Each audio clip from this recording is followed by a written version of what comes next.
Good evening and welcome to episode 37 of Loomer Unleashed. I'm your host, Laura Loomer.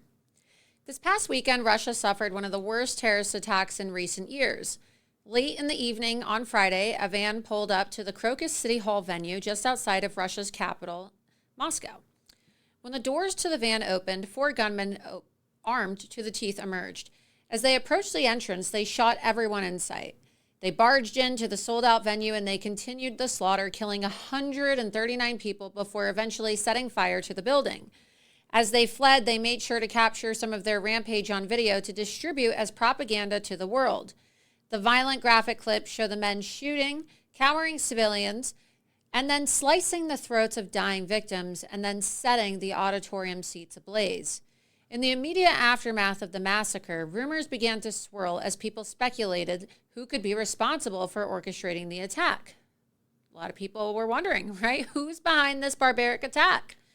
Well, within hours, it became clear that the culprits this time around were not from Ukraine or the CIA, but they belonged to ISIS-K. And this, of course, was then confirmed by Vladimir Putin himself. And what is ISIS-K exactly? Well, it's one of the offshoots of the original Islamic State that President Trump eliminated years ago. The organization happily took to social media to proclaim the slaughter and to plaster the video of the event all over the internet. ISIS-K operates in South Central Asia, a region frequently looked over by American foreign policy. This region is comprised of many of the old Soviet satellite nations, Uzbekistan, Tajikistan, Afghanistan, and the rest of the stans. Collectively, this area is occasionally referred to as Khorasan, hence the K in ISIS-K. As an organization, they've been bubbling beneath the surface for some time. They occasionally are involved in some random suicide bombing against the Taliban or some local government.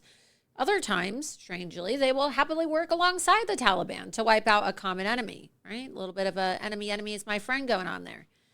Their most notable attack, though, prior to this weekend occurred on the 26th of August in 2021 when a suicide bomber detonated himself at the international airport in Kabul. The attack killed over 170 people, including 13 U.S. soldiers. This happened in the midst of the Biden administration's disastrous pullout from Afghanistan, which stands as one of the worst foreign policy blunders in the 21st century. Now, while the full motivation behind the attack on Russia remains unclear, the words of the terrorists themselves make it apparent that much of the reason for the attack was simply religious warfare. As they went on their killing spree, they regularly invoked the name of Allah and berated the infidels. You know, it is Ramadan, right?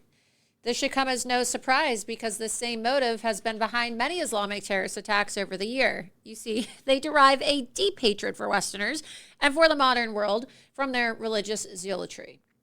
They see the Christian and developed world as perpetually violating Sharia law and thus deserving of death and destruction. It is a barbaric worldview, and unfortunately, it is currently experiencing a resurgence. Ever since President Trump has left office, terrorism around the world has been allowed to flourish. In part, it is because the West has been distracted with other conflicts, namely in Ukraine, Gaza, and the Persian Gulf. But it is also because the United States has ceased to oppose terrorism on the national stage with the same strength it once did. Biden's stance against Hamas, the military's inability to rein in the Houthi rebels, and the botched withdrawal from Afghanistan have all weakened our position internationally. This has emboldened groups like the Houthis and ISIS-K to resume external attacks around the world. While the Houthis hijack and sink cargo ships in the Persian Gulf, ISIS-K sends its members to slaughter civilians. This attack in Russia is unfortunately likely to be the beginning of a series of attacks around Europe and potentially even here in America. ISIS-K and other groups have made their intentions very clear. They want to strike at the heart of the West and punish the non-Islamic world for disbelief. Their support of Israel and their previous military action against the original Islamic State. Just in the last few days, France raised their security state to the maximum threat level. The U.S. intelligence community, which had tried to warn Russia of an imminent attack, just alerted all Americans in France to avoid popular terrorist spots. It is clear that governments across the West are holding their breath in anticipation of another slaughter. It's bound to happen, right? Why else would they be warning people to not go to popular tourist spots? After all, it is Ramadan. This is what happens during Ramadan. That's why we call it Ramadan Bamazon. It's a thing, you know. In many ways, in just a matter of few days, we in the West have reverted back to the early 2010s. Remember those times? Remember those days? Remember Barack Hussein Obama? Those days when Islamic violence was at its peak. Or shall I say workplace violence? That's what Barack Hussein Obama used to call it, right? A little bit of workplace violence. Remember the time when there was a constant fear in the back of everyone's head that a terrorist attack could happen at any public place at any time? Do you remember when ISIS was on the march throughout the Middle East, destroying museums and burning cities and beheading people on camera? All of that fear and anxiety towards Islamic terrorism has faded away in recent years, but the motivation behind it has never left. It's here to stay, sadly, until we get Trump back in office. If left unchecked, how long will it be until Islamic violence spills from Europe and makes its return to America? Now, we are in an age where cyber terrorism could totally cripple our nation without a single shot being fired or a bomb detonated. Just look at what happened in Baltimore early this morning. Imagine if 5 or 6 bridges around the nation were, all of a sudden struck by vessels hacked from Afghanistan. With no security on our southern border and a totally incompetent Biden administration in the White House, it would be all too easy for Islamic terrorists to bring America to its knees once again. There is a young female journalist, conservative journalist, by the name of Laura Loomer. If America's men acted like I don't ever slow up, no I don't take shit. I got no love for the chained herself. She chained herself. I don't ever slow up, no I don't take shit. I got no love for the fakeness. If you wanna play tough and wanna hate this, I'll always show up.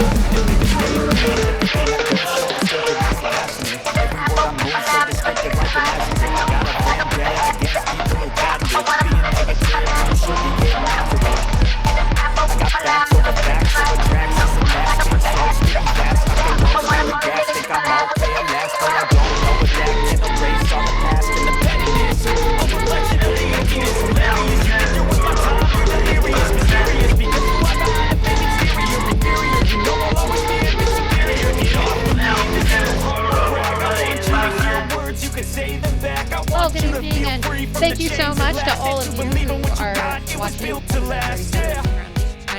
I'm back. As some of you saw on Friday, I got a bit sick. I got sick. I had to go to the hospital, actually. Believe it or not, I got very, very ill, and I was in the hospital. I mean, I was so ill that I had to go. I didn't have anybody to bring me to the hospital, and I was at the point where I thought I had appendicitis because I had all the symptoms of appendicitis, and then I started to get this really sharp pain in my abdomen. And long story short, I ended up going to the hospital, and they did all these tests on me, and my white blood cells were super elevated, and my blood pressure was out of whack, and obviously, I was somewhat feverish, and I was there for the evening on Friday night, and they did a CAT scan, and they said, oh, your abdomen's all inflamed, and they did some more go and I gotta make and then they it. I'm diagnosed it saving with every day to norovirus. taste it. I'm And patient, but my mind it can that's the hardly virus take that a lot it. of I'm these illegal chasing a aliens dream are that bringing in just with them. never I mean, made there's to a report fake it. actually. I think we have the article up from was it New York Post, I think, right? That's my producer. New York Post had an article not too long ago about how these migrants were bringing in norovirus. So let's see if we can get that up on the big screen right now. Outraged social media users claim migrants responsible for norovirus spread in the Northeast. So, as you can see here, outraged Americans are blasting migrants on social media as a suspected source of a hypervirulent norovirus ripping through the Northeast. You do not want to get this. This virus was so awful. I mean, it just struck me so, aggressively and randomly. And it was so gross. I literally projectile vomited all over myself. It's probably too much information for all of you. It's Loomer time. And then my dog tried to eat it. It's really gross. You know how dogs are. They hear you and they come and they, so I'm like over and I'm like, barfing. And I'm like, no, Mecca, go away. Don't eat that. No, Loomer, go away. Has that ever happened to any of you in the chat, by the way, where, you've been vomiting and your dog comes running over? Here I am, like, unintentionally celebrating Ramadan. Hanging out with Mecca, fasting. Not by choice, though. Anyway, it's pretty nasty. Someone said, stop eating takeout. I didn't eat, honestly. I got so sick. I was sitting there. I actually had gone out to eat, and I had not even eaten. And I was like, I told my friend, I said, I have to leave. I'm so sorry. I'll see you another time. So I got invited to go have dinner with a friend of mine and his wife. And he goes, oh, do you want to come have dinner with us? And I was just like, I don't know if you ever have that feeling where you feel like you're going to vomit. And then you're like holding it in your mouth. You're like, something really bad's about to happen right now unless I get out of here. Anyway, somebody said you're not looking fully 100. Yeah, I mean, I feel 75% recovered. I'm a little tired. I'm not contagious anymore, but I'll admit it's hard to rest when you have your whole abdomen inflamed internally. So I'm a bit tired, still recovering, but we had so much breaking news today, so I had to do an episode of Loomer Unleashed. And for those of you who didn't see, and the reason why Loomer Unleashed started an hour later tonight compared to usual is because I broke a story with another one of my Loomer Unleashed contributors out of the Northeast. And you can go to loomered.com, exclusive bombshell report. Judge Merchant's daughter has Kamala Harris as a client at her company that focuses on campaigns and elections. You may have seen the news today, perhaps you did, perhaps you didn't, of Judge Merchant actually put a gag order on President Trump. And Judge Merchant is the judge who's overseeing the Stormy Daniels case. So you can pull that up right here and you can read that article. But it's like every single time that Donald Trump has a win or you think that a legal case is over, it just gets worse, right? So he's ordered to pay $450 million the other day, as we saw, and then it gets dropped to $175 million. Then he gets $4 billion richer the same exact day. Here we have the story up. Exclusive daughter of judge presiding over Trump Stormy Daniels trial has ex-profile pic of Trump behind bars, was paid by Biden-Harris campaign. And we can get an article up about President Trump being gagged today, too. This just happened. I don't know if all of you saw it today, but President Trump was gagged by Judge Merchant. And talk about a conflict of interest, right? So then Donald Trump gets $4 billion richer. He has to pay the $175 million in bond, which hopefully he ends up getting back with interest eventually. And then they can't just leave the man alone. They can't leave him alone. He doesn't even get to celebrate the fact that now he's on the Forbes list again as being one of the wealthiest men in America, wealthiest people in the world, rather. Judge in New York imposes gag order on Trump in Bragg hush money case. New York Judge Merchant has imposed a gag order on, I'm not even going to say the word former because it's President Trump. Scroll down, President Trump in the hush money payment case granting Manhattan District Attorney Alvin Bragg's request.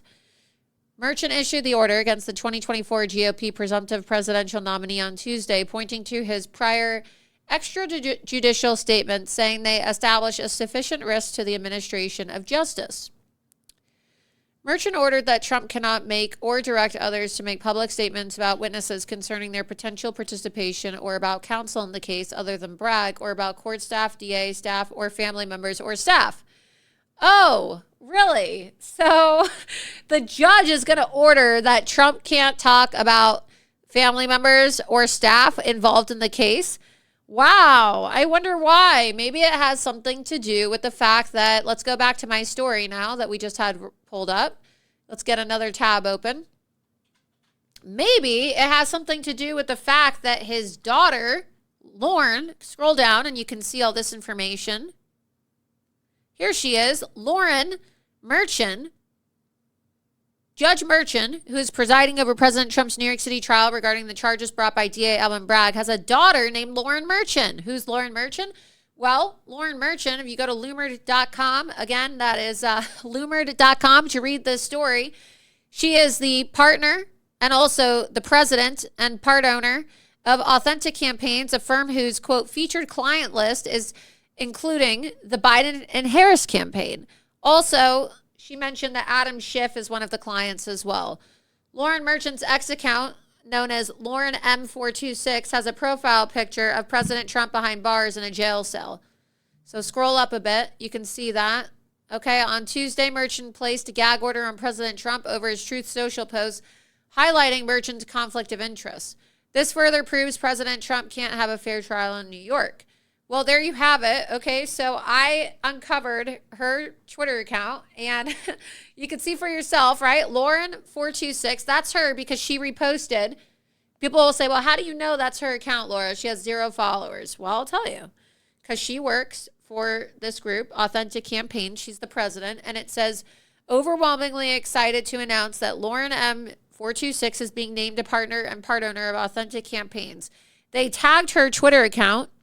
Okay, they tagged her Twitter account and then she retweeted it from the account. So this is 100%, okay, 100% without a doubt, Lauren Merchant's X account. Just saying, okay, there's no denying this. So now that we know that that's her X account, what is the significance of this? Well, you'll scroll down some more. What is this group that she works for, Authentic Campaigns? Well, let's see. Throughout her career, Lauren has fought hard to get results, not just for her clients, but for the industry as a whole and the people who work in it. Her work is setting new benchmarks and winning elections. Wow, wait, so isn't Kamala Harris the vice president on the same ticket as Joe Biden? And so you mean to tell me that this isn't a conflict of interest when the judge's daughter is literally working to get Joe Biden elected and the Biden campaign is supporting them? I mean, this reminds me of the stuff I exposed about Judge Engoron's wife. Remember Judge Engoron's wife? My God. And her anti-Trump tweets. In addition to doing groundbreaking historical works for clients like John Tester, Kamala Harris, Adam Schiff, and others, Authentic Campaigns is setting new industry standards through its commitment to diversity. Of course, more DEI bullshit, right? More DEI bullshit, you guys, because we haven't already had enough incompetent people. In fact, before I broke this story tonight, we were going to lead off the show tonight talking about the disaster that just happened in Baltimore, Maryland, unfortunately. And Loomer Unleashed contributor and also our DC correspondent, Charles Downs, was investigating this today. And he found out that the company that, you know, is at the center of this ship crash into the bridge today has DEI hiring practices. So we don't know yet what exactly happened with this crash of this, cargo ship into the bridge today, the Francis Scott Key Bridge that ended up collapsing entirely. But what we do know is that the company has DEI hiring practices. So I guess there's going to be more to come on that at a later time. We'll have to see. Lauren is working to transform the industry by developing new best practices for the work we do for our clients, as well as the work we do for our people. Let's scroll down some more. Authentic Campaign's website lists the Biden-Harris campaign as its featured client. Yeah, of course, I bet. I bet it helps having Daddy as the judge on the case, too. Other clients of authentic campaigns include Minority Leader Hakeem Jeffries, Ilhan Omar, oh my God, Gavin Newsom, and the Wisconsin Democrat Party. Yeah, so, we're in the middle right now. Minnesota's in play. Michigan's in play. Oh, wow. Convenient. They have Ilhan Omar as a client. Wow. We may have Speaker Hakeem Jeffries as speaker before the 2024 presidential election because we have a one-seat majority now thanks to these retard Republicans in Congress. Wow. So Hakeem Jeffries, Ilhan Omar, John Tester, important race, right? Gavin Newsom, California, the state that has some of the highest numbers of delegates. And then Wisconsin. Trump needs to win Wisconsin. Interesting, right? Interesting how she's playing in all these key areas that we need. This raises a significant question. How is President Trump supposed to receive a fair trial and a fair election, let's be honest, when the judge presiding over his case has a daughter whose client is Trump's main political rival? There you go. Look at this also. Wow. She's also working with the United Nations and Governor Katie Hobbs. Wow. Oh my God. The Brenner Center for Justice. Kamala Harris for president was a candidate of hers. Oh my God. The United Nations that is receiving millions of dollars of taxpayer funds to help facilitate the invasion of our country. Wow. Wow. Wow. Unbelievable. Unsurprisingly, FEC reports also reveal that Lauren Merchant is the frequent donor to Act Blue, whose donations go to Democrat candidates. There you go. There's the receipts on that. Keep going. Well, Judge Merchant appears to already be rigging President Trump's trial against him. On Tuesday, Merchant placed a gag order on President Trump because Trump wrote on True Social, Judge Merchant, a very disgusting-looking man, is nevertheless a true and certified Trump hater who suffers from a very serious case of Trump derangement system. In other words, he hates me. His daughter is a senior executive at a super liberal Democrat firm that works for Adam Shifty Schiff, the Democrat National Committee, Democrat Senate Majority PAC, and even crooked Joe Biden. Yeah. And her Twitter account has President Trump's face in jail bars. That's real nice, right? You can scroll down.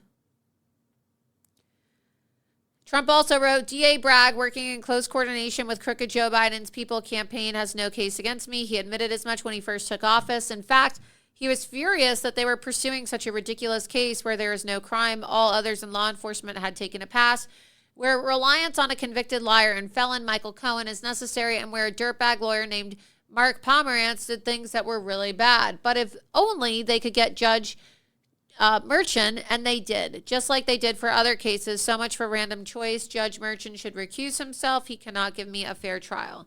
Yes, he absolutely cannot give him a fair trial, especially now that his daughter, as you can see from her Twitter X profile photo, is a photo of Donald Trump behind bars. So can anybody tell me how this is fair? Because it doesn't look very fair to me. I don't think it looks very fair. Keep scrolling down. Yep, so you have more. He said it's election interference. And yeah, that's what I said earlier. How can Judge Merchant continue to oversee President Trump's case when, as I just exposed, Judge Merchant's daughter, Lauren Merchant, has an X account with a profile photo of Donald Trump in a jail cell? We have that photo, actually. We can get that pulled up. Let's pull that up. You can click on the article. There you go, guys. That's her account, and you zoom in. What is that? That's a photo of Donald Trump behind jail bars. So, does not look very fair to me. All right.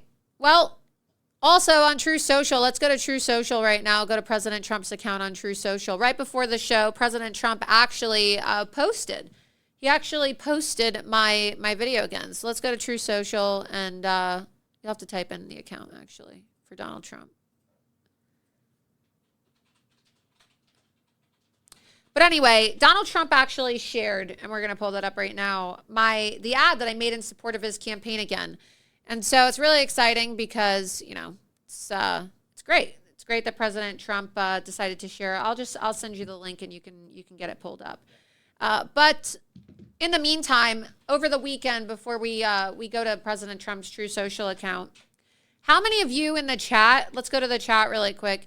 How many of you in the chat saw Ronna Romney and her comments, her disgusting comments on NBC News? She had these disgusting comments where she basically said that she wasn't in favor of freeing the January 6th patriots, the January 6th political prisoners. And then she said that they committed violent acts and they should stay in prison. It's just pretty crazy. I mean, this is the woman that was in charge of the RNC. Let's go ahead and play the clip for those of you who haven't seen it.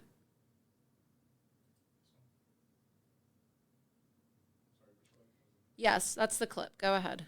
And you've been convicted, then that should stay. So then, but to the question though, do you disagree with Trump saying he's going to free those who've been charged? I do not think people who committed violent acts on January 6th should be freed. So you disagree with that? He's been saying that for months. Rana, why not speak out earlier? Why just speak out about that now? When you're the RNC chair, you kind of take one for the whole team, right? Now I get to be a little bit more myself, right? This is what I believe. I don't. And you've been convicted, then that should stay. So then, but to the question though, do you disagree with Trump saying he's going to free those who've been charged? I do not think people who committed violent acts on January 6th should be freed. So you disagree with that? He's been saying that for months. Rana, why not speak out earlier? Why just speak out about that now? When you're the RNC chair, you kind of take one for the whole team, right? Now I get to be a little bit more myself, right? This is what I believe. I don't. Unbelievable. So she gets hired. She gets hired by NBC, and then she gets fired. She just got fired today. So she didn't really last long. I think that a carton of milk has a longer expiration date than, Ronna Romney. Let's go to Truth Social right now. Scroll up. Let's see. Nope. Scroll down a bit, and you'll see he made a comment right there. Wow, Ronna McDaniel got fired by fake news NBC. She only lasted 2 days, and this after McDaniel went out of her way to say what they wanted to hear. It leaves her in a very strange place. It's called Never Neverland. Oh my God, he's just so funny. I love it. And it's not a place you want to be. These radical left lunatics are crazy, and the top people at NBC are weak. They were broken and embarrassed by low ratings, highly overpaid talent. Yeah, because let's be honest, these people are not talented. Bring back free and fair press. Make America great again. 2024. Yeah. We can pull that article up, too, if you haven't seen it. So Ronna Romney ended up getting hired, and then there was a boycott. And pretty much all of the newsroom staff were like, nope, we can't allow for her to be on board. And so they fired her. So she didn't last very long. She didn't last very long at all. NBC News officially drops Ronna McDaniel following an on-air backlash from staff. Rachel Maddow, Chuck Todd led the on-air revolt against NBC bosses over hiring the ex-RNC chair. So NBC News has officially terminated its very short-lived, what was that, 2 days? Relationship with former RNC chair Ronna Romney, according to a memo sent to staff by the network's boss. There is no doubt that the last several days have been difficult for the news group, okay?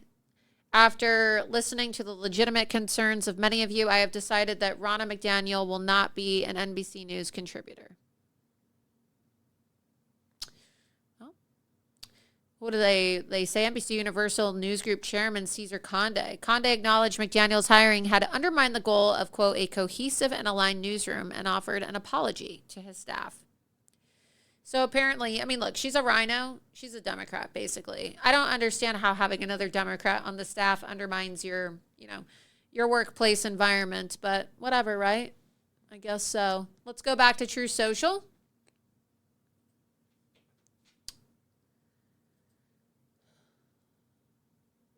He says, I love True Social. I love truth. And you can keep scrolling down right before coming in to the studio tonight. Keep going right there. President Trump truth the video again. So there's the ad. Let's play it. I believe we have it, so we can play the actual ad. But here's the ad that I made in support of President Trump. And pretty much it's also a promo for my upcoming documentary, The Great Replacement. And if you haven't already, be sure that you check out The Great Replacement Give Send Go. It's givesendgo.com/The Great Replacement, and that's the Give Send Go account in support of my documentary, because we are still trying to raise the funds for the production. So be sure that you check it out. Here is the video that I made in support of President Trump, so be sure that you watch it. We're going to play it twice because it's that powerful that I think you need to watch it twice. So go ahead and check it out. From all over the world they came. Angola. Millions of illegal border crossers have entered the country unlawfully. Egypt. Cameroon. They're coming by the thousands. Nobody could afford this, and even morally it's so wrong. Venezuela. I don't ever slow up, no I don't take shit. I got no love for the fakeness. If you wanna play tough and wanna hate this, I'll always show up and make a statement. I don't ever slow up. We will secure our borders and we will restore our sovereignty. If you wanna play tough and wanna hate this, I'll always show up and make a statement. Everything I do so instinctive and so passionate. Every word I move so descriptive like an adjective. I got a vendetta against people who patented being negative when you should be getting after it. They recognize the fact that Joe Biden is more favorable president for immigrants.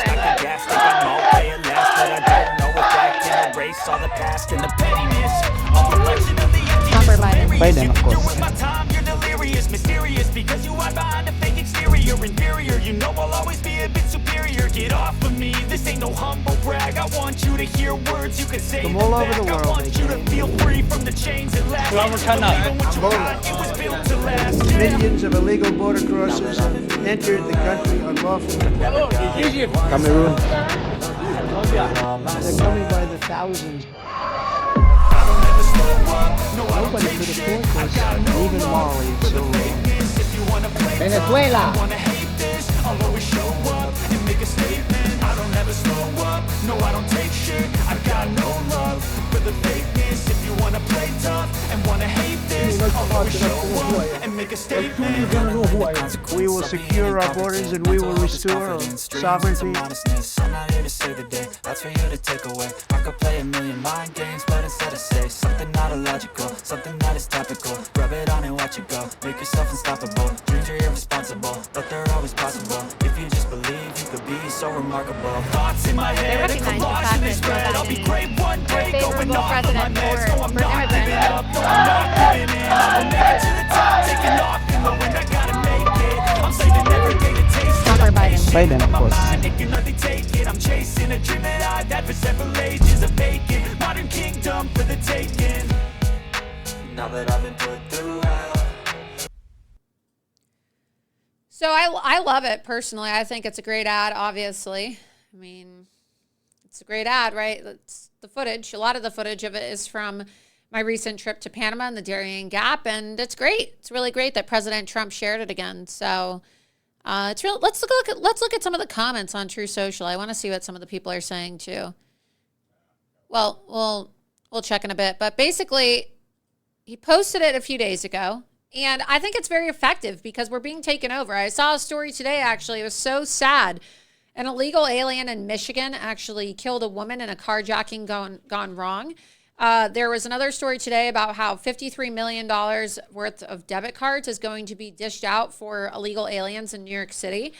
And meanwhile, right, what are Americans getting? What are Americans getting? And I just, every single headline out of New York City these days is just like another horror show, bloodbath. There's always a story.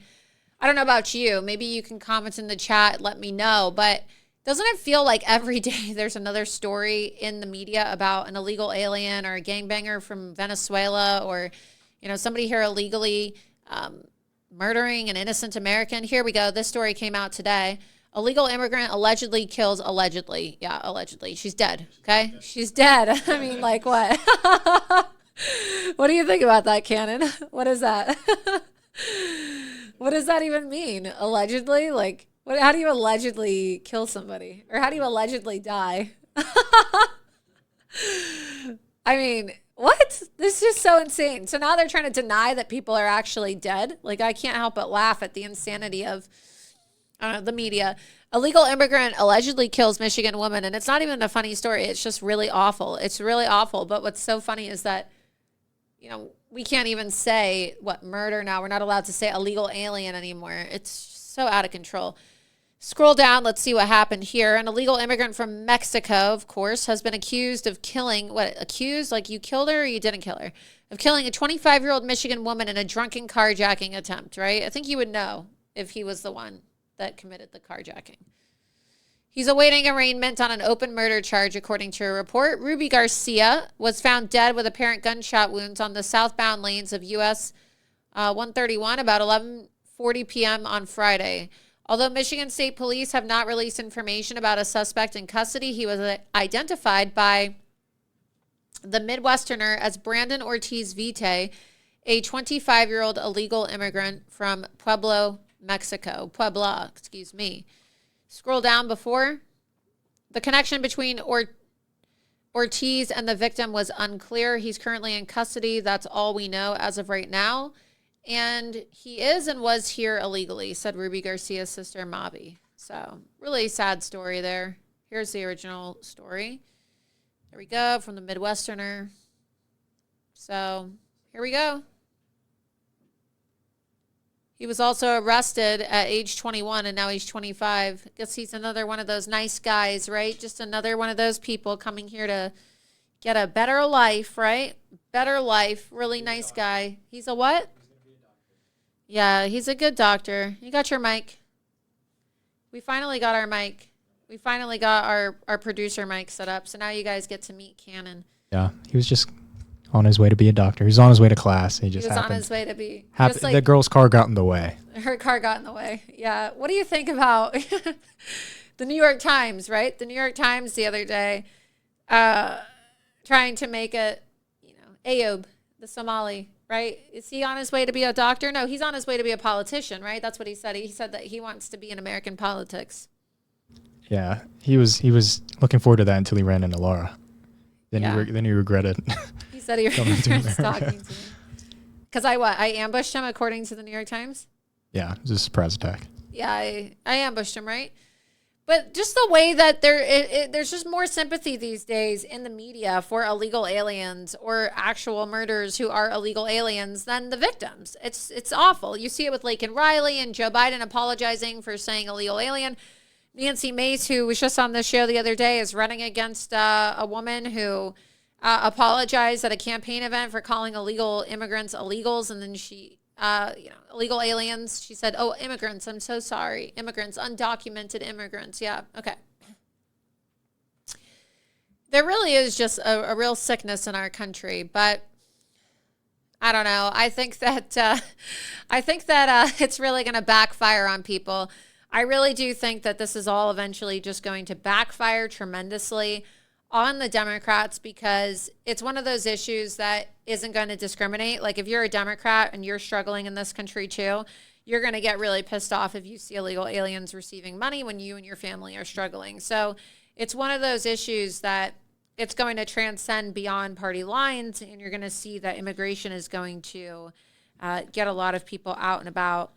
Let's go ahead and play the clip of the boat hitting the bridge because we're going to get into our exclusive report. And then in about 30 minutes or so, we're going to be less than that, actually, 20 minutes. We're going to be joined by Loomer Unleashed contributor Charles Downs, who is going to talk to us about the newest exclusive Loomer report on our site, loomered.com, that talks about how DEI practices and hiring practices are used by the company that is tied to this boat crash. So we don't know yet what happened. We don't know, but if you scrabble the words in DEI, it equals die. So you will die with DEI. But go ahead and let's go ahead and play this video.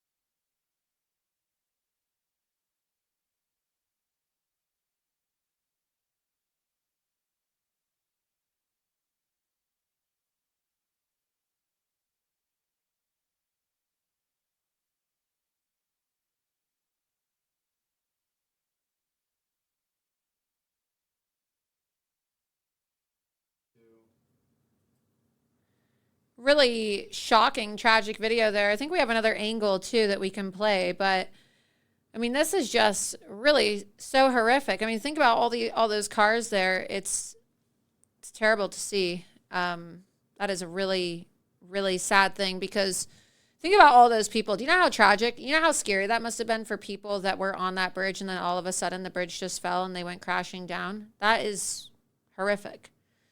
Let's go ahead and play the other angle that we have too. Yo! What the? What the? What the? Yeah, there's a lot of videos like that online of people freaking out. Go ahead and play that one again, actually, because that is just really scary. And then let's play a few more of these, actually. Let's play a few of these different clips from different angles in case people haven't seen it. This happened early this morning. Yo! What the? What the? What the?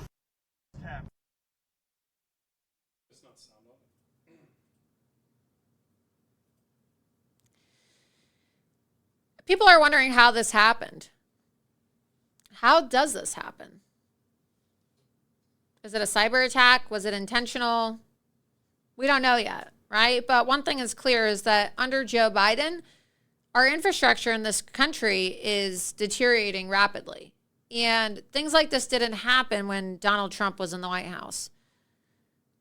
We have another clip here of the aftermath. And what's really concerning to me is that we're not really going to know the truth, right? We're never going to really be told the truth about what's happening, because if you think about it, the Biden administration, even if there was an attack, they're not going to alert the American public to that, because then that would just make Joe Biden look bad. And so I think one of the scariest things right now about living in America is the fact that even if there is a catastrophe or something goes terribly wrong, we're never going to know about it. They're hiding the fact that Islamic terrorists and illegal aliens are coming across our border right now, because they don't want people to know that the terror threat has increased exponentially. So how are Americans supposed to protect themselves, right? How are we supposed to know about the threats? And it's really interesting, because if you recall the other day, I had Congressman Corey Mills on my show, and we have a clip of him. And Corey Mills and I were talking about how there's an increased risk of terrorist attacks. And I'm not saying that what happened at the Francis Scott Key is a terrorist attack. I'm not saying that what happened at the Francis Scott Key Bridge is a terrorist attack. But what I am saying is that could have been, right? We don't know. This could have been a cyber attack. This could have been an intentional sabotage. Could have been an accident. Could have been a terrorist attack. Could have. Really could have been all those things. Today, General Michael Flynn quote tweeted my post, and he said that this was a black swan event. It's certainly going to have impacts on our economy, because now ships are not going to be able to go through that area. It's a big passageway for boats, for cargo ships, especially Amazon. From what I was reading today, it's a big bridge that connects a lot of the people that live in Maryland who otherwise work in the Washington, D.C. area. So that's problematic. That's a big problem. And they're not going to be able to rebuild that bridge for a pretty long time. So what's the solution, right? What's going to happen? What's going to happen to all these people that need to get to work every single day?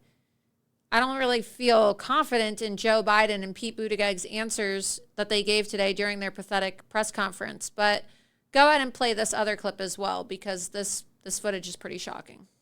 Okay,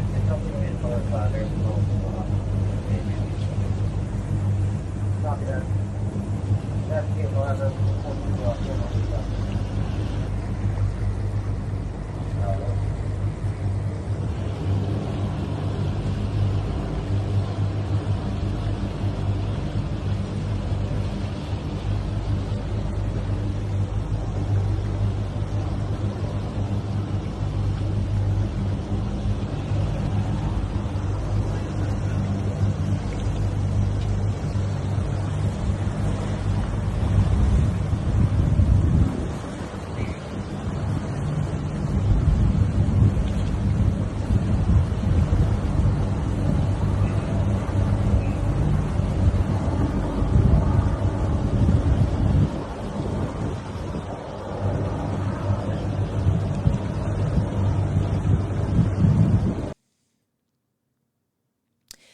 Also, I think it's really interesting that America is collapsing, and then the same bridge collapsed. And, you know, Francis Scott Key wrote the national anthem, and this bridge is called the Francis Scott Key Bridge. I don't know. I just, you know, don't call me a conspiracy theorist, but if I wanted to send a message to somebody,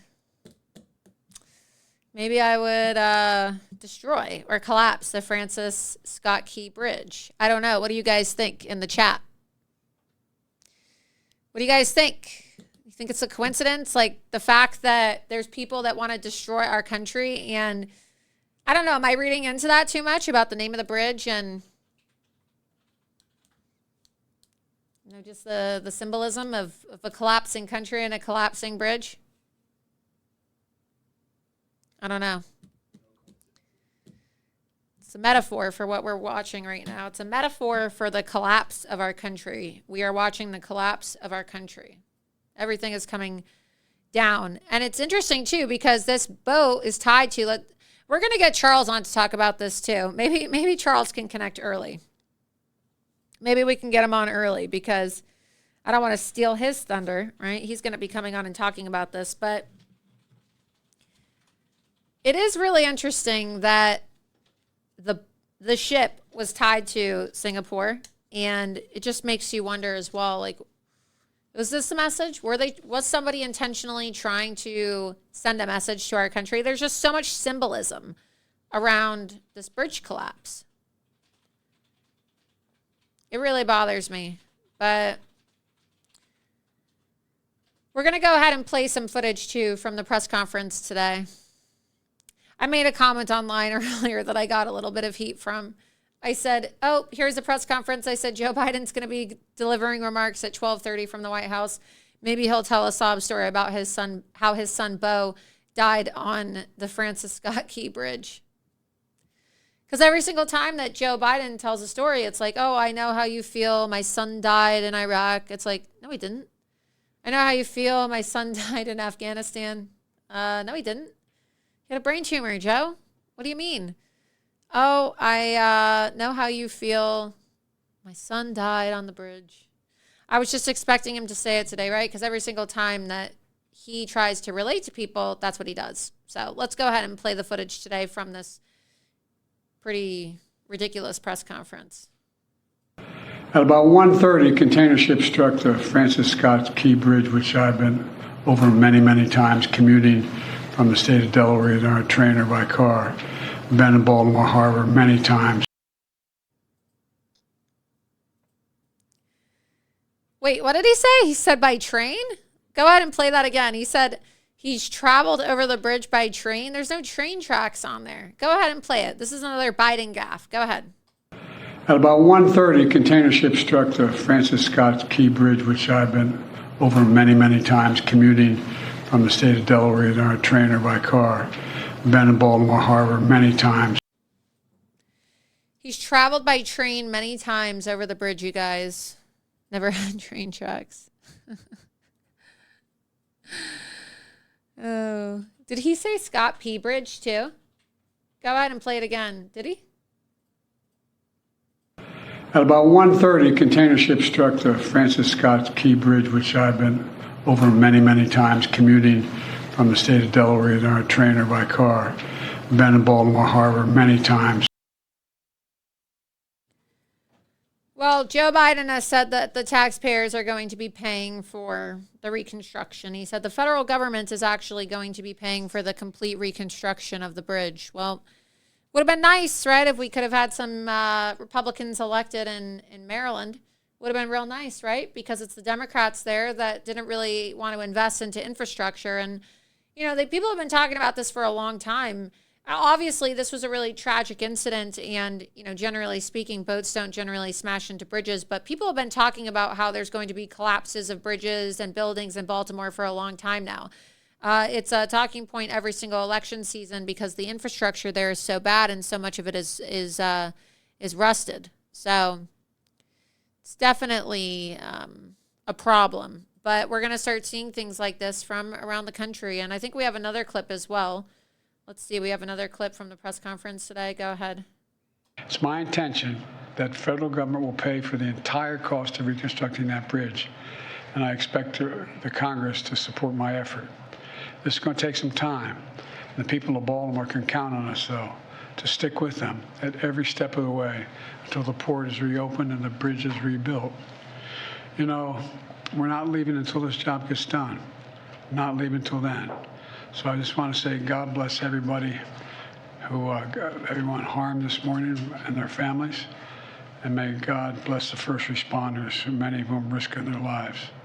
And the reason I'm not going to take a lot of questions, there's remaining issues that are open that we got to determine what's going to happen in terms of the rescue mission and the like. But Do you plan to go to Baltimore, sir? And if so, how quickly? I do, and as quickly as I can. That's what You said the federal government's also going to pay for the repairs. I'm just curious. This was a ship that appears to be at fault. Is there any reason to believe that the company behind the ship should be held responsible? And then also, you mentioned could be, but we're not going to wait for that to happen. We're going to pay for it to get the bridge rebuilt and opened. Oh, so they don't want to hold the company accountable? I mean, anybody else would want to hold the company accountable. These people have insurance, so now we're going to have to pay for it. I mean, I understand the desire to want to expedite it, but, you know, how convenient to say, you know, there's not an investigation. We're just going to pay for it. We're going to pay for the bridge to be reconstructed. And, yeah, we're not going to wait for the insurance carrier for these shipping company to pay for everything. I mean, that just sounds like a way to say, okay, we're not going to worry about it. Don't worry about it, so that people don't say, oh, well, how's this bridge going to be reconstructed?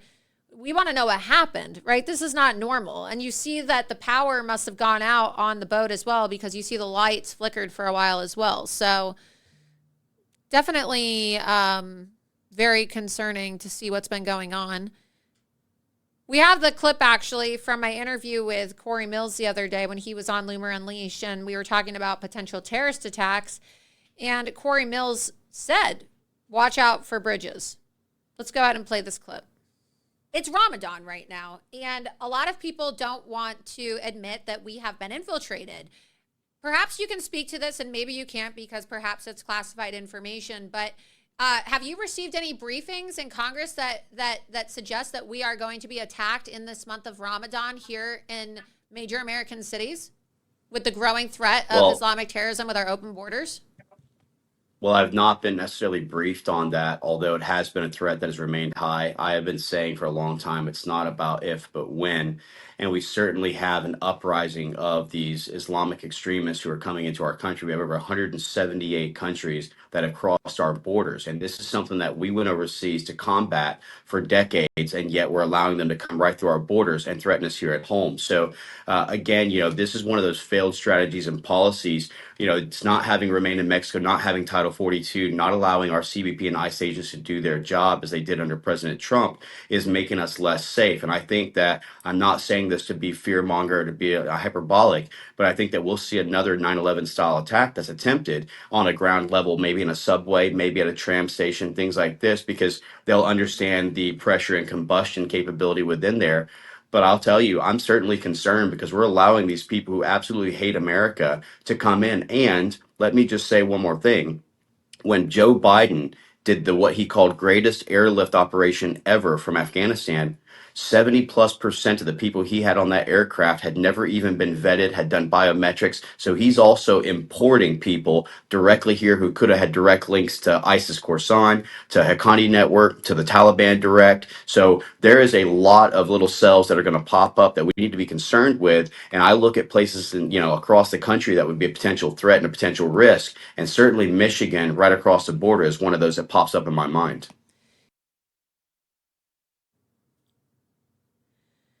So you can see that the congressman, was warning about this, and I would avoid public transportation. I really would. I would avoid public transportation, trams, bridges, any kind of structure. I'm not saying that this was an Islamic terrorist attack by any means, but there's ways now to carry out attacks without necessarily bombing or shooting people, right? They could have cyber attacks that cause us to have incidents like the one that just occurred today in Maryland early this morning. So before we bring Charles on, though, Charles Downs, our Loomer Unleashed DC contributor, to talk about this and talk about the exclusive report we have up on Loomer Unleashed about the DEI hiring strategies from this company that is tied to the shipping container that, well, I'm not saying, right, I know that people are going to clip this clip and they're going to say, well, Laura Loomer's blaming it on DEI. I'm not blaming it on DEI, but what I am saying is that we don't know yet what it is. It could be incompetence from DEI hires. It could be incompetence in general. Maybe DEI wasn't involved. It could be a terrorist attack. It could be a cyber attack. But it is really important that we have these conversations. And this is why it's so terrifying, is that we now have to be the investigative journalists to figure this stuff out ourselves. All of you, when I say we, right? Because the government isn't telling us the truth. The media isn't telling us the truth. We're not getting the information that we need in a fast enough period. And they just say, well, we're going to just rebuild this. No, we want to know how this happened. There's people right now that are probably dead at the bottom of the river, okay, because their cars plummeted in. What about them? What about their families? Right? It's just, this is not just about, oh, we're going to rebuild the bridge and that's it. This could have been a terrorist attack, and we need to know so that we can secure our infrastructure around the country and make sure that things like this don't happen again. We don't know. And if it is DEI, then these companies need to be sued. These companies need to be sued, and the family members of the victims should be able to take action against this company. So before we get to Charles, I want to thank the sponsor of tonight's episode of Loomer Unleashed, 1775 Coffee. I know that I don't like bad coffee. I like good coffee, and that's why I'm drinking my 1775 coffee right now out of my Stay Cozy cup. So you can go to 1775coffee.com/Loomer and use code Loomer at checkout to get up to 10% off. You want to stop drinking bad coffee. All right. You definitely want to stop drinking bad coffee. The thing I really like about 1775 Coffee is that they have decided to partner with Rumble. And Rumble, of course, is a free speech platform. Without Rumble, I wouldn't be able to have my show. Without Rumble, I would not be able to say the things that I say because I would probably be banned or deplatformed off of YouTube. Why did they choose the name 1775? Well, in 1775, the world awakened to a new era. And now 1775 Coffee is bringing you a coffee that embodies that revolutionary spirit. Crafted with passion and precision, our beans are ethically and exclusively sourced from the finest coffee farms in Bolivia. 1775 Coffee Co.'s farm-to-cup journey ensures the highest quality, authenticity, and sustainability from start to finish. With every single sip, your palate will recognize and appreciate the dedication and passion that goes into crafting this single-source brew. 1775 Coffee takes pride in offering customers a truly exceptional coffee experience with their premium coffee collection, but their dedication to this revolution extends beyond the realm of taste. Safeguarding freedom of speech is critical right now, which is why 1775 Coffee has joined forces with Rumble in defense of one of our most fundamental rights, freedom of speech. Coffee that's sure to awaken all senses, including the senses of freedom. Make sure that you choose 1775 Coffee today by going to 1775coffee.com/Loomer. Use code Loomer at checkout for 10% off on your order. Here you guys go. Here's the website, 1775coffee.com/Loomer. And with that, I do believe that we have Charles Downs, our Loomer Unleashed DC contributor, connected. Charles, can you hear me? Oh, yes, I can, Laura, and thanks for having me. Such a busy news day again. It's amazing what's happening. It's just amazing what's happening in our country. It's just, it's quite exhausting, honestly. I mean, it's just, how do you keep up with what to be outraged over? I mean, 1 minute it's one thing, the next it's, before you can even finish being outraged about, about this bridge collapse, you then have, this story that we published today about Judge Merchant and his daughter Lauren that we have here on loomered.com. So if you're watching, be sure that you go to loomered.com. And again, we are live right now too. So be sure that you repost this link live because we are going to be speaking with Charles now. Charles, tell us about this report up on Loomer Unleashed that we're working on today. Yeah, so thanks, Laura. So there's like 3 major things that happened with this bridge collapse that everyone should be paying attention to. First, Synergy Marine is the Singapore company operating the boat that broke the bridge. This company specialized in DEI hiring. And on their website, they literally said they hire based off race, gender, and sexual orientation. So we essentially have the Love Boat, the Singapore CCP Love Boat, floating around Baltimore National Harbor, piloted by people according to their race and gender. And I'm saying this based off their own website because this is what their website said. They hire based off race. So we got some unqualified people on a boat. Sadly, I think it would be super easy for a country that hates the United States of America to do something simple on the boat to cut the power that maybe a more organized crew would catch and fix really easily. But since this was a DEI crew, they probably couldn't catch it and they probably couldn't fix it, and it crashed. Like I said, this is just an assumption, but if you connect the dots, it makes sense. Step 2, when they had this press conference today, we got Wes Moore. The Hill magazine said Wes Moore is the next Barack Obama. He's the governor of Maryland. Barack Obama's been grooming this dude for a while. So you know to believe everything that comes out of his mouth is like opposite day. So this Wes Moore guy, the first 2 things out of his mouth were, this wasn't terrorism, and the crew on the boat did a great job. Notice how CNN and the other mainstream media, they're not revealing any information about the crew. Important stats, such as, I don't know, how many times have they piloted the ship? Other things to keep in mind too, like these boats are piloted now off of people who aren't even on the boats. So there's the DEI control room. So many DEI mishaps, it looks like. And like I said, it'd be super easy for like a terrorist to do something simple on a boat that would normally be caught. But since it was DEI, who knows? And this should concern a lot of people. God forbid, what happens if this happens on an airplane? Someone who's loyal to the Ayatollah acts up in an American plane. Gosh, I hope that United States Air Marshal and the pilots and the flight attendants aren't DEI hires and they're hired based on their qualification and they know what to do, because these are life or death situations. And then the second big thing to take away is Mayor Pete. Mayor Pete rushed up there so fast because Baltimore votes Democrat. East Palestine, Ohio. We had a similar disaster, right? The train blew up. What's really underreported about that is a bunch of stuff went into the Ohio River. And the Ohio River watershed goes into the Mississippi River watershed. And this was planting season, close to it when this happened. This could have messed with all of our crops.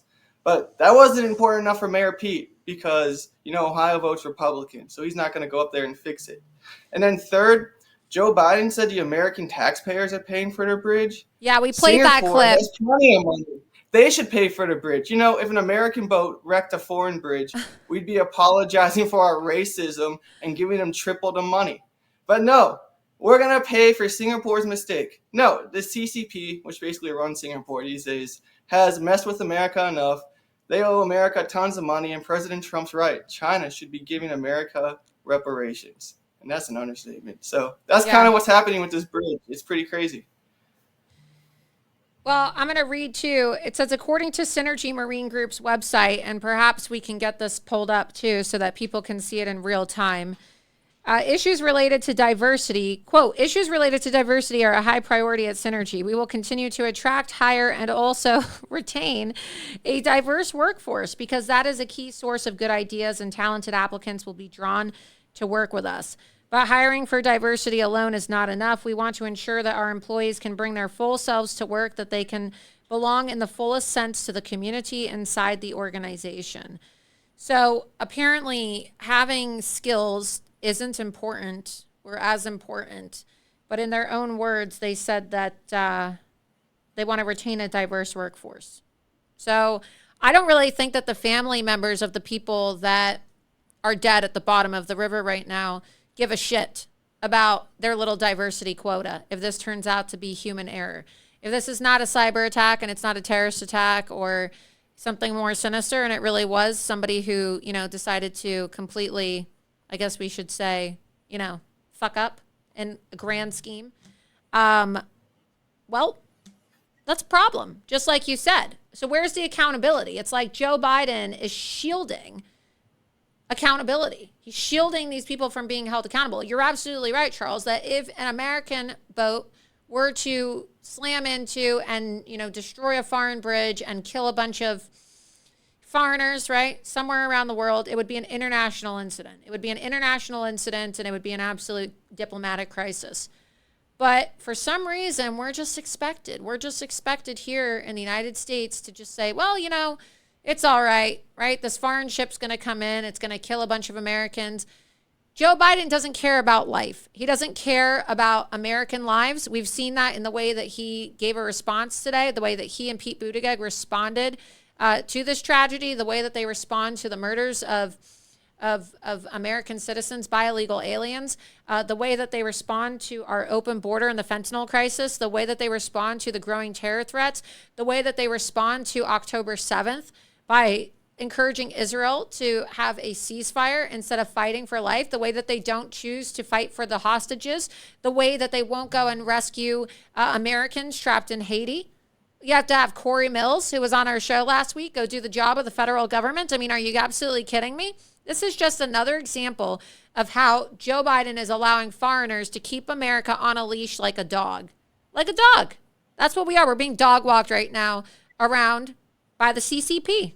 So I think we have the site, I believe, pulled up. Let's get this up. Here we go. Loomer.com. You can scroll down and you can actually see this quote for yourself, you guys. So according to Synergy Marines Group website, issues related to diversity are high. You can see all that there, right?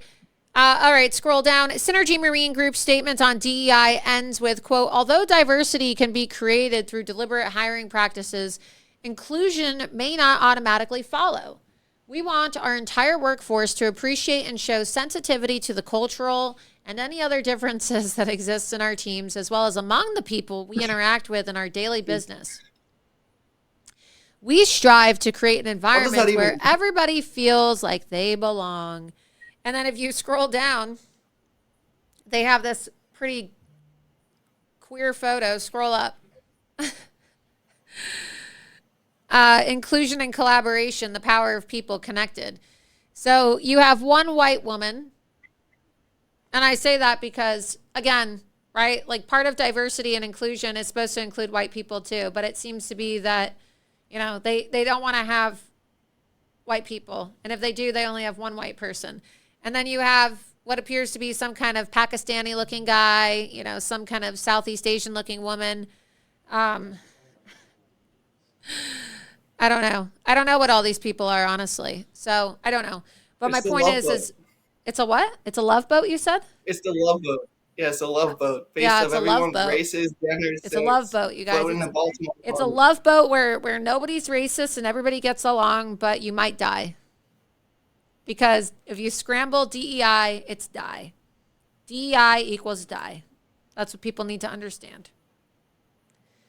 Another way to spell DEI, die. The House GOP, this is a life or death situation. Strike one was East Palestine. Strike two is all these airplanes breaking. And strike three is today. The House GOP needs to come back from recess right now and call Mayor Pete to the Hill. It is time for public hearings because it's time to get to the bottom of what's going on. Because President Trump should take this into account too.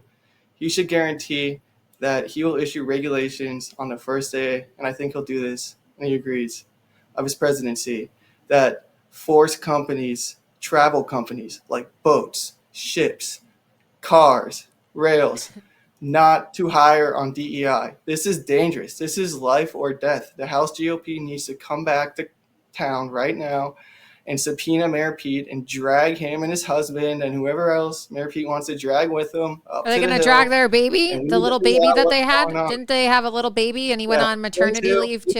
As well. But I know he likes his personal time, so he can bring his family to Congress because a lot of people bring their families to Congress. So Mayor Pete can bring his, and we need to have a little hearing because this is life or death. This is the third major incident in the last 2 years. And this isn't even counting the other stuff that's going on in the travel industry, like the airplane delays and all that garbage. Mayor Pete needs to be dragged to the Hill, be held accountable right now.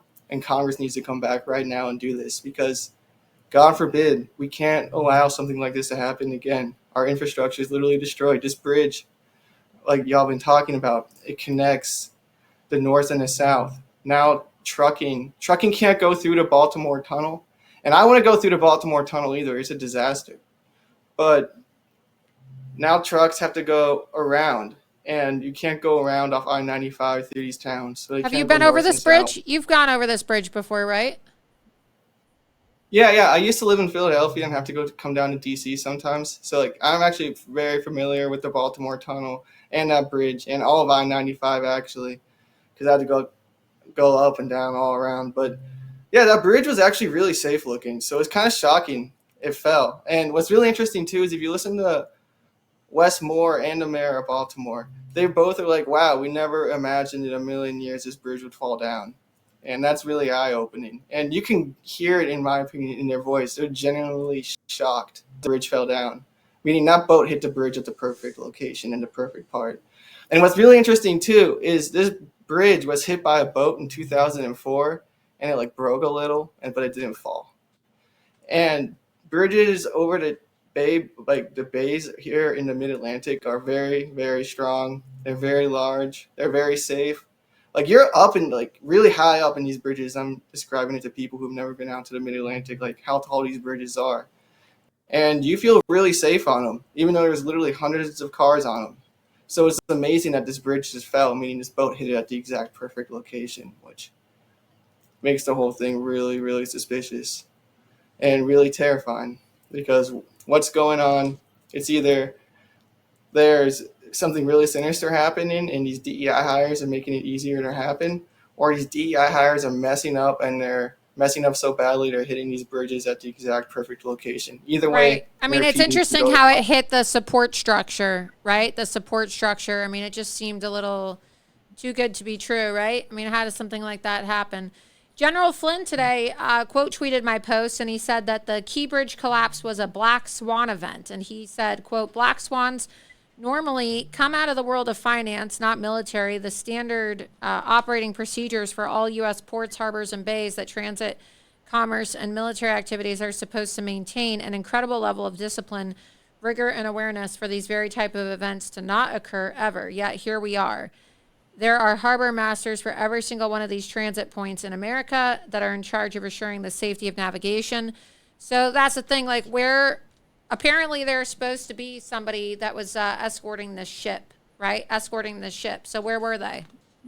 Are we just not? And I just got back from Panama, right? And I was in the Panama Canal and I got to see firsthand, right, how in Panama, for example, you have to have a Panama pilot guide the ships through the canal. How come we don't have pilots guiding these ships, right? In areas that, you have to travel under a bridge or areas that could be potentially vulnerable if a ship were to somehow hit the bridge and cause it to collapse. I mean, maybe that's what needs to start happening now. Maybe you're absolutely right. Mayor Pete needs to be brought in and answer these questions as to why these procedures are not taking place. People are dying under Mayor Pete's watch. Yeah. I love how the Democrats used to say people are dying under Trump, and that's not true. People are literally dying under Joe Biden, and the House GOP needs to get to the bottom of this because, God forbid, what if a terrorist, like I said, goes on an airplane and they're all DEI hires and they can't deal with them, and we have another 9/11. Literally thousands of lives are on the line. The United States markets are on the line. This is no joke. Congress needs to figure out why Mayor Pete isn't doing anything related to his job. He's literally killing people. Tell us what happened today, because you posted this story that people can read on Lumered.com. That's Lumered.com. And then you were attacked by Keith Olbermann, Trump hater Keith Olbermann. Tell us what happened with that on Twitter. Oh, yeah, he called me an idiot, and he still hasn't responded. Oh, really? And it's funny. Oh, Let's yes, get because, that pulled up. I brought up, the ship was DEI trained and captained. And like I said, planes are breaking, ships are breaking, bridges are breaking. Remember the Philadelphia bridge that broke like 3 or 4 months ago? Like That's just like out of everyone's mind. That broke. And by the way, I'm a native of Ohio. I'm still sickened about what happened in East Palestine. But literally, ever since East Palestine, just has been a chain of ginormous screw-ups. Remember when the air traffic control system broke and all the planes were grounded for the first time since 9/11? Mayor Pete has a list that I don't know if he was anybody else but Mayor Pete. If he, like, I hate to say this, but if he was anyone else but his sexual orientation, he would be fired. He has screwed up so many times. Where's the accountability? There is no accountability in Joe Biden's America. Joe Biden's government's too busy making up witch hunts against Donald Trump and his supporters to actually hold the bureaucracy accountable. And the bureaucracy, which is actually controlling Joe Biden because he's a brain dead moron, is just running wild, and they're allowed to do whatever they want. And Mayor Pete's allowed to make a list and kill people and break things all over the country, and he's not held accountable because, I don't know, is the House GOP literally too scared to subpoena this guy? Like, genuinely important question. Like, I mean, even they've even subpoenaed even look everyone at these. else, but you don't want to subpoena this guy? Why don't they want to subpoena Mayor Pete? Yeah, People are it's dying. pretty shocking. And then you see too that the head of Boeing, right? The Boeing CEO is now going to retire. So what are we going to allow these people to retire before there's any accountability as well? Yeah, he's just gonna retire, get a nice pension. It's all good, like nothing happened. Because, he gives a lot of money to Joe Biden and his friends, so who cares? That's basically what's happening. Yeah. And the House GOP is kind of just letting these people walk all over them too, and it's a shame. Like, Speaking of there's giving no donations, accountability in DC unless Trump is here. Like, literally, unless Donald Trump is in Washington DC and in power and in the White House, there's no accountability from any party. But it's weird. I was here like the last 6 months of Trump is when I moved down here, maybe a little bit before that. And it was a different town in terms of accountability, in terms of like how it moving. There were rhinos in both chambers I personally witnessed back then when I was like doing my other stuff that moved with the Trump agenda, that weren't really allies of Trump, but they had to move because they had no choice because Trump always held them accountable. right? And right now that accountability is gone, and America is dealing with the effects of it. And it's sad and it's scary.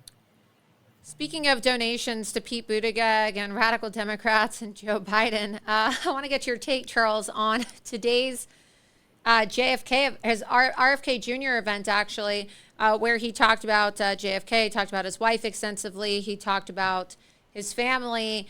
But I guess the biggest part of this event today that took place in Oakland, California, was his introduction of Nicole Shanahan, who he said is going to be his vice presidential candidate. And so I want to go ahead and play this clip, and I want to get your take on the Shanahan woman and what you think the play is by selecting her. Go ahead and play the clip.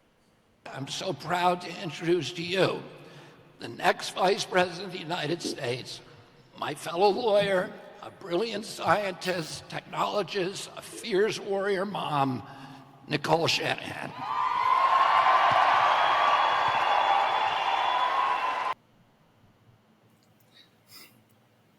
The Google lady? That's pretty crazy. Yeah, Sergey Brin's, or Sergey Brin, however you pronounce it. Yes, his ex-wife. So we can, we have a clip here. It's a little bit longer, but let's go ahead and play her speech, and you can hear from her directly. But this is the ex-wife, you guys, of one of the founders of Google. So yeah, nothing to see there in an election year, nothing to see there. Go ahead and play the clip. Totally legal. I'm so hopeful totally for epic. this. I hope you all understand now what has brought me into politics, hasn't it? And what in this moment I am leaving the Democratic Party.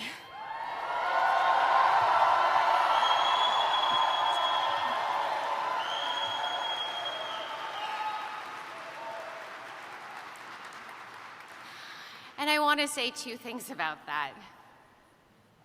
First, even though I am leaving the party, I believe I am taking the best ideals and impulses with me. The Democratic Party is supposed to be the party of compassion. It is supposed to be the party of diplomacy and science. It is supposed to be the party of civil liberties and free speech, and most importantly, the party of the middle class and the American dream. While I know many Democrats still abide by those values, I want to point out, and I've been in touch with many people in the Democratic Party, I do believe they've lost their way in their leadership.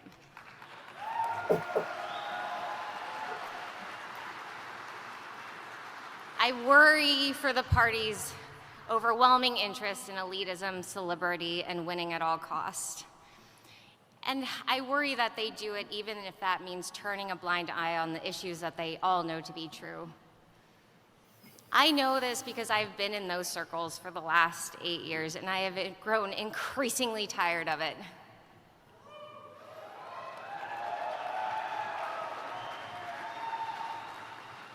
It wasn't until I met Bobby and the people supporting him that I felt any hope in the outcome of this election.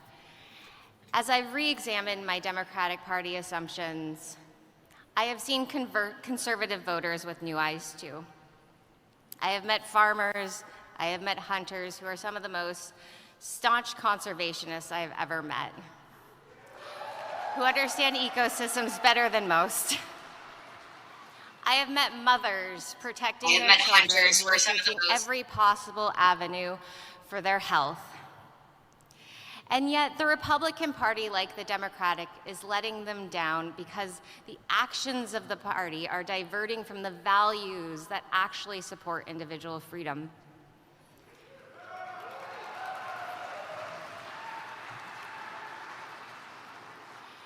In fact, the very failure of both parties to do their job to protect their founding values has contributed to the decline of this country in my lifetime. Maybe that's why I see so many Republicans disillusioned with their party as I become disillusioned with mine. If you are one of those disillusioned Republicans, I welcome you to join me, a disillusioned Democrat, in this movement to unify and heal America.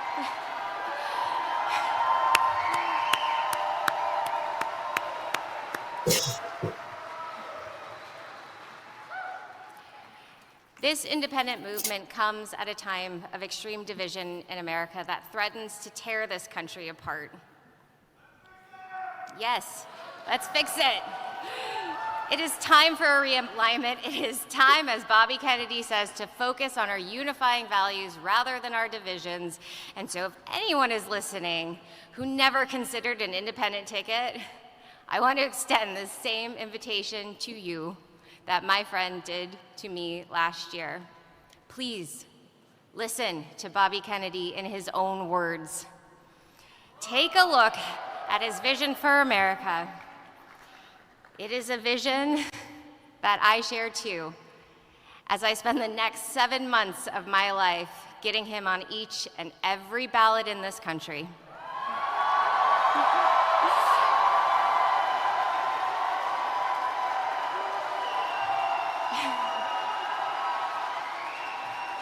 We're gonna do it. We're gonna do it. The vision we share is a vision of national healing. It is an America that leads the world no longer through force of arms, but through the power of example. It is an America that wages peace through diplomacy. It is an America that had become the sickest industrialized country on the earth and turned it around. We're gonna turn it around. It is an America where everyone who works hard can afford a decent life. It is an America where people of all races receive fair and equal treatment under the law. It is an America whose freedoms are the envy of the world. It is an America with honest and transparent government institutions. Can you imagine a country whose government doesn't lie to you?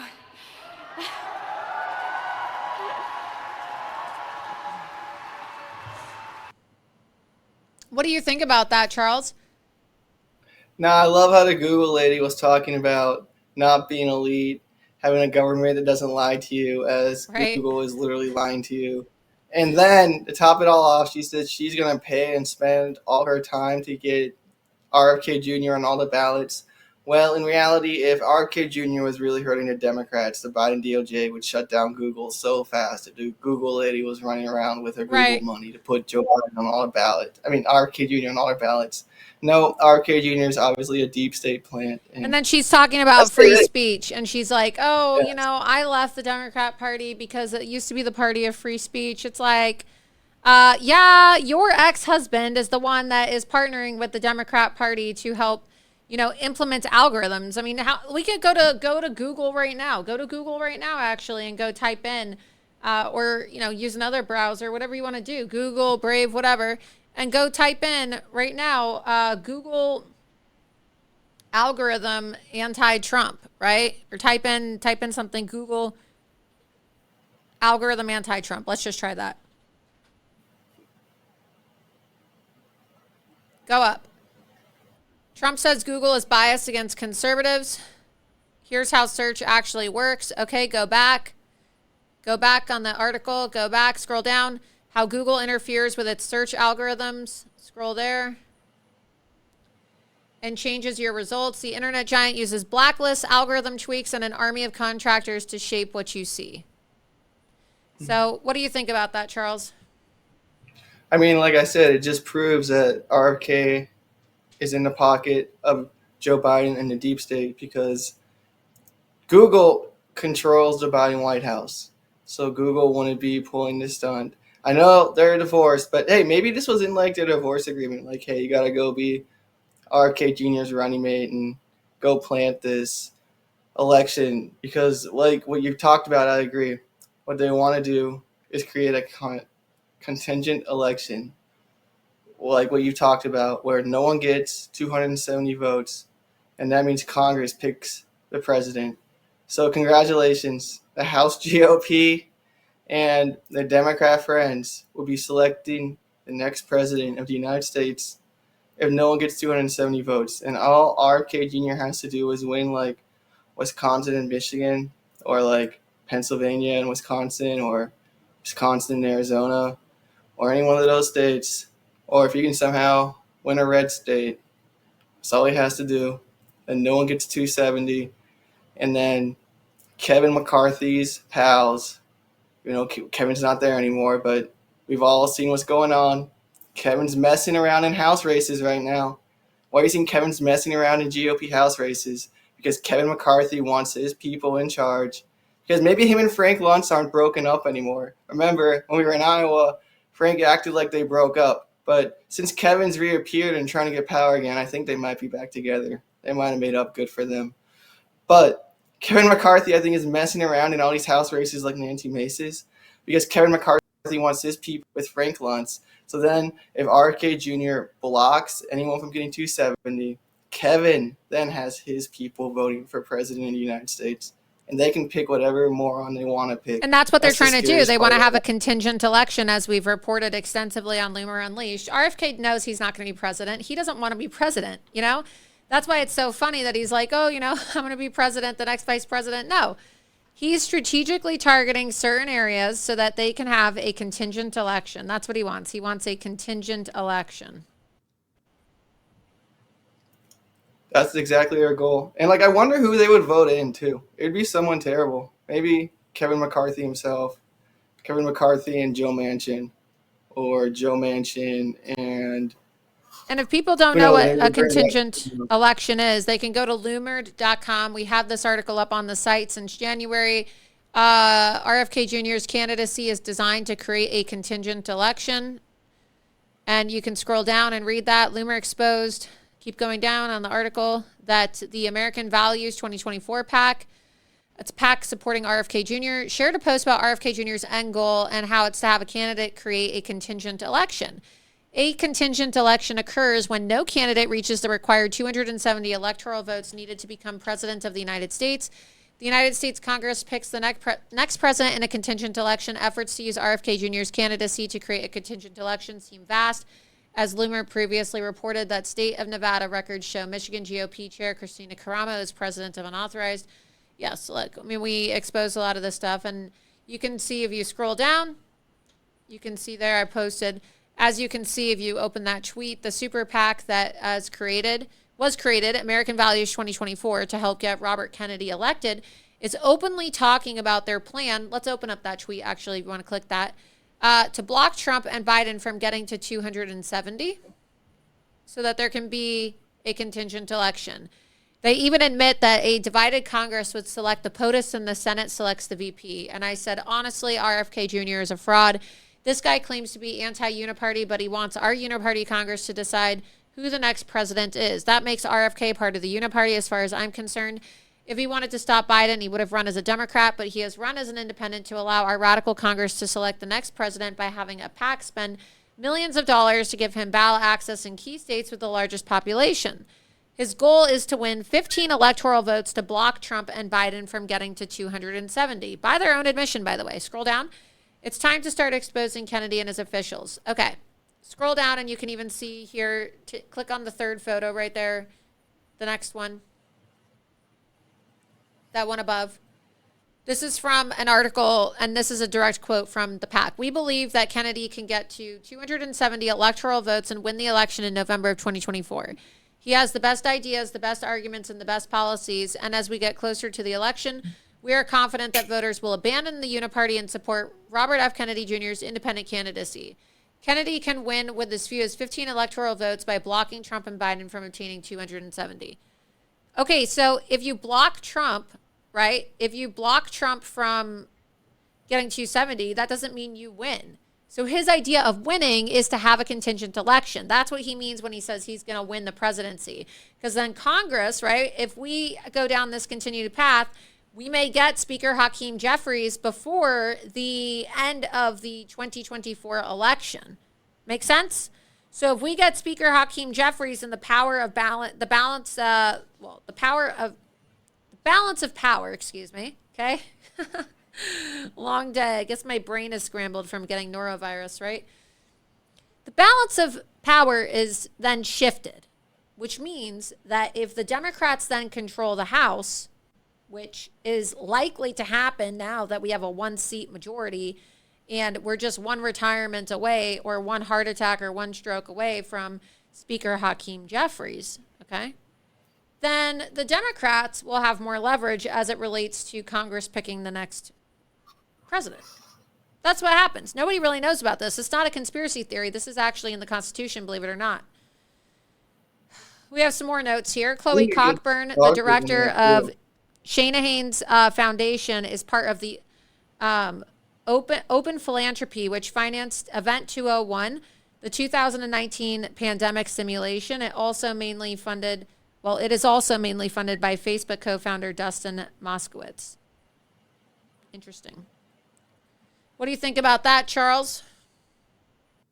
And it gets even darker than that too, I think, Laura, because if no one gets 270, let's say for the sake of argument, Trump should be the winner. If no one gets 270, like RK edges Trump out, and God forbid Michigan by like half a percentage point and edges him out by, say, Arizona by half a percentage point, and Trump should be the winner.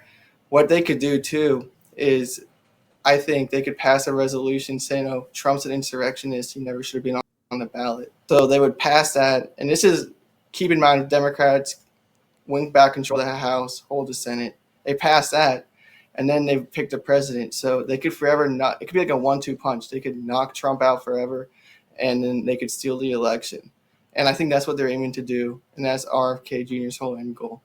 And like I've been saying, it's terrifying that Kevin McCarthy and his pals are trying to basically pick the next president of the United States. Like, I'm convinced that's like Kevin McCarthy is playing in Nancy Mace's race and so many other people's races. One, he wanted to revenge. He's a bitter old man. And two, he knows these purple swing districts are literally going to control who becomes the next president of the United States if there's a contingent election, because it's going to come down to literally, like we've been saying, like 3 votes in the House. Right. And those 3 individuals are going to have all the power and all the say. And that could be Nancy Mace's district. It's really, really purple. And Kevin wants his person there. So his person that's will what he vote for the wants. They want their choice. people in there so that they can get revenge on President Trump. That's exactly what they want. Mm-hmm. Any Him and last? Frank Luntz are so excited right now. Yeah, no, they are. Any last comments or thoughts about anything or anything else that you're working on? I know we have a couple stories in the hopper that we are working on, but any last comments before we go tonight, Charles? I just hope we find, and I'll work my hardest to find Mayor Pete here in the near future, because if the House GOP isn't going to ask Mayor Pete the important questions like why can't people get on a plane or cross a bridge or get on a boat or a train without feeling safe anymore, I guess we're going to have to ask him because no one else is. So hopefully we can find him here in the near future when he's walking around D.C. on his quote-unquote, personal time, because that's what he likes to do. So absolutely, I think that's a pretty big process going on, because Mayor Pete and Joe Biden's administration are literally failing America at every level. No, you're absolutely correct. And it's just really sad. And I can't imagine being one of those family members right now waiting to, find their loved one at the bottom of that river. It's absolutely tragic what has happened. It's sad. And our thoughts and our prayers are with all of those people. Charles, where do people follow you, and where can people get your content aside from loomered.com, where you can read all of Charles's articles? Where do people find you on social media? Oh, yeah, follow me at the Charles Downs on X and Truth Social. That's where you get all the videos, all the content, all the articles. Yeah. So definitely give me a follow. And like I've been saying, hopefully we'll be holding Mayor Pete accountable real soon, because this guy is a complete failure. And House GOP isn't going to do it. I guess we will. And make sure that you're on True Social, you guys. True Social now that Trump Media, through the merger, of course, President Trump has now joined Bloomberg's list of the 500 richest people in the world. And the other day, his net worth increased by another $4 billion. And so be sure that you're on True Social, where you can follow me at Laura Loomer. You can follow President Trump, and you can also follow Charles Downs. And also, too, on Twitter, you can tip Charles as well. He is paid, of course, but if you would like to further support his work and his activism, you can do so by tipping him on X through his account. You're about to say something? Yeah, I was going to say, Jamie, you're asking. He looks very happy in that video. And stay up to date with that. We have a lot more, hopefully, with that coming out. And I guess some closing thoughts, too, is everyone needs to call their member of Congress. Actually call. That's really important. You have to call. And ask them to subpoena the deleted J6 communications between Fani Willis and the J6 committee. It's really important. You also get on that. It would be one of the more important phone calls you make that day. I don't want to say it's the most, but it's definitely up there, and it won't take long, because if we can subpoena those and get those out, there's a lot of stories we can write, and it'll be really important for President Trump and a lot of other people too. So definitely make that phone call. Absolutely. Well, Charles, great work as always. Thank you so much. Keep up the great work, and we'll see you soon. Thanks, Laura, and you as well. Yeah, thank you. Well, that's Charles, of course. Charles is our amazing, really, he's just, quite exceptional. Our amazing DC contributor for Loomer Unleashed. So be sure that you follow him. He's always confronting somebody. He calls me up every morning. We talk. I say, who are you going to go confront today, Charles? You got to go get Jamie Raskin. You got to go get Bobolinsky. You got to get all these people, right? He just confronted Marjorie Trader Green the other day, so that was great. But it's never a dull moment here at Loomer Unleashed, and that's why you should be following me on Rumble. Be sure you go to rumble.com/Laura Loomer. Again, that's rumble.com/Laura Loomer, and that's, of course, where you can follow me. You're going to want to make sure that you are following me. You can click the little follow button, and also be sure that you click. We got 3.2 thousand live viewers right now. That's amazing. Please also be sure that you share this link on your social media, because we are live right now. You click on the little Get Loomered button to follow me on Locals, loomer.locals.com, and you click support. You click support right there, and that's where you donate. Annually, $70 a year. Monthly, $7 a month. Or you can also just give a one-time donation as well in support of my work. So please be sure that if you want to support my independent journalism, that you do so on Locals, loomer.locals.com, and be sure that you are following me on Rumble.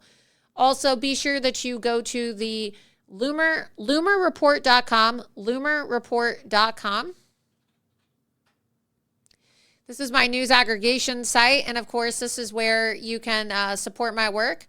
And you can get merch. We have Loomer Report merch. You can get copies of my book. And every single day, this is basically taking over Judge Report, right? So be sure that you follow Loomer Report. It's real news for truth seekers. If you scroll down, you'll see that we have aggregated news from all over, the top headlines throughout the day. Keep on scrolling down, loomerreport.com, and you can follow me on X and Rumble. We have trending news. And then at the bottom also, we have President Trump's True Social as well, so that you never miss any of President Trump's posts on True Social. So be sure that you check that out. You can get your very own Loomer Report hat too. Never a dull moment, but I am also in the process of trying to raise the funds for my documentary. I wanted to go ahead and play the trailer again for my documentary, but if you haven't already done so, please visit the Give, Send, Go account that has been established. It's givesendgo.com/thegreatreplacement. As you know, I recently just got back from the Darien Gap in Panama, and I'm making a documentary about my time in Panama, in the Darien Gap, in these migrant camps where I was exposing the invasion of our country. And that's, of course, why the media is losing their shit on me right now, because they're upset that, well, I exposed Somalis, Afghanis, Iranians, Venezuelans, all types of people telling me that they were going to come to our country and vote illegally. And so again, the Give, Send, Go is givesendgo.com/thegreatreplacement. And if you hadn't seen the trailer for my upcoming documentary that I'm hoping to release in the next 2 months, we've already raised $17,000 on Give, Send, Go, and we had a very generous donor who gave me a contribution of $20,000 for the film. So you can see that we're almost at $40,000 and we need to raise $100,000. So if you could please contribute, every dollar helps. If everybody on this stream right now donated $10, we would be closer to reaching our goal. So I want to go ahead and play the trailer for the film. And for those of you wondering where the $100,000 is going to go, well, it's going to go towards production costs, right? Because that's start to finish. That includes everything for the production of this movie. So please take a moment and enjoy the trailer for The Great Replacement. The Great Replacement Theory. Great Replacement Theory. The Great Replacement Theory. Great Replacement Theory. The Great Replacement Theory. Replaced, that's the word, replaced. The Great Replacement Theory is not some grand right-wing conspiracy theory, but a basic statement of the Democratic Party's platform. These illegal aliens cross the Darien Gap. They're crossing over this bridge, and then of course they make their journey to the United States. See, these are all the NGOs. We have HIAS here, and then you have UNICEF, OIM. You don't have a crisis, they don't have a profit, and they know that this is a humongous business, so they need to keep this going. This is also about the new Silk Road, right? BRI, Belt and Road Initiative. The Belt and Road Initiative is an important opportunity for reaching the United Nations long-term development goals. Why are you leaving Afghanistan? Taliban. The Taliban. ¿De dónde eres? Angola. Angola. You want to go work in politics in America? Yeah. Averaging like 1,500 a day right now this week. As an American citizen and also now traveling to Darien Gap and speaking with the invaders, the problem is President Joe Biden and the Biden administration actively pushing policies telling the migrants to come to America. Trump or Biden? No, Biden, of course. En el periodo del presidente Donald Trump had an idea, and the fact that he built a wall, he was looking forward into the future. People are going to die. People are dying. And you ask the migrants when they get off the boat, you say, did you see any dead bodies? Every single one of them said yes. Yes, people want a better life, but this is not the way to do it. We're told that there's a lot of Chinese migrants that are coming in, and this is primarily the camp that they offload into. The way they get paid, there's no cell phone coverage here, but you have Starlink. Well, so the Chinese migrants are using Starlink. So if you're watching this, Elon... 我们明白了独裁体制。 It's an escape from China, an escape from a dictatorship. That's not what we asked. That's not what I asked. I asked you, how did you get out of China? Coming through the Darien, you don't know who's here. You're just taking people at their word. People could be given scripts. You don't know if people are being honest when they say that they're Christian and trying to leave and not get in. You don't know what they've been told. I've been saying it's going to explode down here.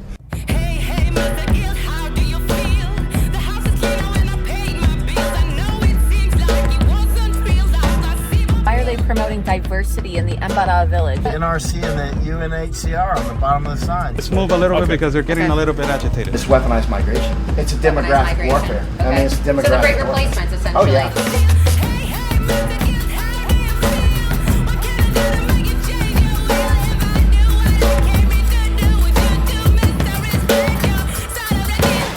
Though the New York Times decided to follow me without my knowledge to Panama.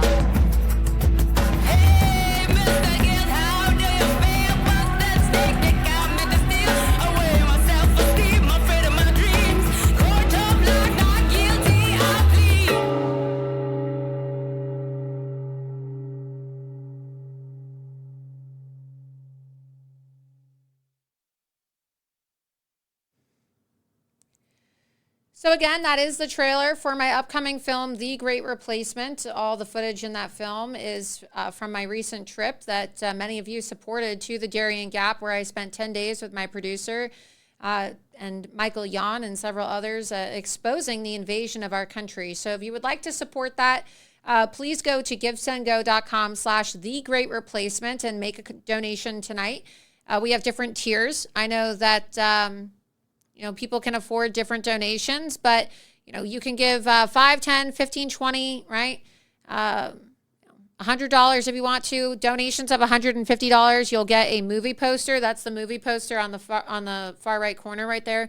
$250 donation will get you a signed movie poster. And then for larger donors, like those who want to give, a few $1,000s, a $5,000 donation will get you a producer credit. And a $10,000 donation will get you an executive producer credit. And like I said, we did receive a very generous contribution the other day from a donor of $20,000. And then we have raised on Give Send Go $17,060. So please go and give whatever you can afford tonight, because I want to make sure that this film is available for the public. I would like to not have to paywall it. I would like it to be available for free for everybody. And that can happen if I'm able to raise all the funds for this film. So again, go to givesendgo.com/thegreatreplacement. And with that, it's been, of course, another great, amazing episode of Loomer Unleashed. I hope that you all enjoyed it. Please be sure that you follow me on Rumble, rumble.com/Laura Loomer. My show airs generally every Tuesday and Thursday, 8 p.m. Eastern. But tonight, of course, it was an hour delayed because I broke that, very exciting story with my team on Loomered.com about Judge Merchant's daughter and her Twitter account that has a photo of Donald Trump behind bars as the profile photo, right? So be sure that you are following me on X and Truth Social, Gab and Getter. You do want to make sure that you download Truth Social. Follow me at Laura Loomer. And again, follow me on Locals at loomer.locals.com, where you can subscribe to support my work. I will see you guys this Thursday at 8 p.m. Eastern for another episode of Loomer Unleashed. Until then, have a great night. See you soon. There is a young female journalist, conservative journalist, by the name of Laura Loomer. If America's men acted like Laura Loomer, our problems will be fixed in about 5 minutes. Chained herself to She Twitter. chained her.